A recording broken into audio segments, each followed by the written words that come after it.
الشيطان الرجيم. بسم الله الرحمن الرحيم.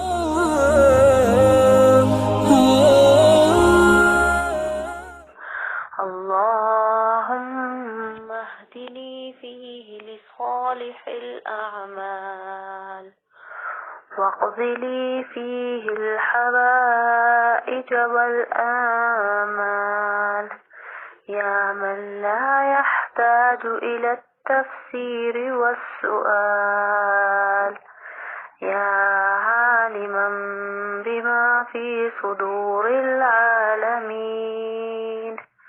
صل على محمد وآله الطاهرين.